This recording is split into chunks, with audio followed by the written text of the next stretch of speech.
জামুগুৰিহাটৰ কুসুমটোলাৰ দীপাতোলা গাঁৱত এগৰাকী যুৱক সন্ধানহীন শুকুৰবাৰৰ পৰা সন্ধানহীন যুৱকজনৰ নাম মনোজ চেত্ৰী জীয়াভৰলী নদীৰ চকীঘাট দলঙৰ সমীপত গাইড বান্ধৰ ওপৰতে উদ্ধাৰ যুৱকজনে চলাই অহা স্কুটিখন আৰু মানিবেগটো যুৱকজনে জীয়াভৰলী নৈত জাপ দিয়াৰ সন্দেহ ৰাইজৰ নদীৰ বুকুত এছডিআৰএফ বাহিনীৰ লোকেও চলাইছে অভিযান আমি যুৱকজনৰ স্থিৰ চিত্ৰ দেখুৱাইছো এই সুঠাম যুৱকজনে কি পৰিস্থিতিত সেইদৰে নৈৰ পাৰত থৈ গ'ল স্কুটিখন লগতে তেওঁৰ পাৰ্চটো এই সন্দৰ্ভত এতিয়াও নিশ্চিত তথ্য নাই যুৱকজনে আত্মহত্যা কৰাৰ সন্দেহ প্ৰকাশ কৰিছে নে কাৰোবাৰ জিঘাংসাৰ বলি হ'ল সেয়া আৰক্ষীৰ তদন্ততহে স্পষ্ট হৈ পৰিব অভিযানৰ সময়ত আজিৰ দিনটোত কোনো সংসূত্ৰ উলিয়াব নোৱাৰিলে যুৱকজনৰ কাইলৈ পুনৰ উদ্ধাৰকাৰী দলে চলাব যুৱকজনৰ অভিযান আমাৰ দীপাতোলাৰে মনোজ চেত্ৰী নামৰ এজন যুৱক যোৱা কালিৰ পৰা তেখেত নাইকিয়া হৈছিলে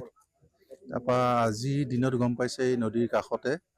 স্কুটি মোবাইল এনেকৈ পাইছে আৰু পাই পেলাই আমাৰ আৰক্ষী চকীত খবৰ দিলে লগে লগে NDRFৰ মানুহ আহি পেলাই তেওঁলোকে এতিয়া গোটেই চালে কিন্তু নদীখনৰ তলত বহুত কাৰেণ্ট সেইকাৰণে তেওঁলোকে চেষ্টা চলাই আছে এতিয়ালৈকে একো খবৰ পোৱা নাই ভাইটি হয় বৰতালৰা নহয় কালি সন্ধিয়া 6টাৰ পৰাই মানে মানুহটো নাই ন এনে ফোন কৰা হৈছিল কালি সন্ধিয়া 6টা বজাত ঘৰৰ পৰা ফোন কৰা হৈছিল আহি আছোঁ বুলি কৈছিল ন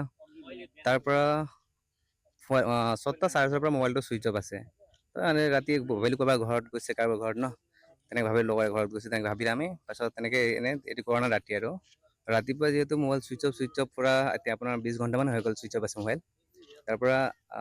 এনে দাদাহঁত এইফালে আপোনাৰ এই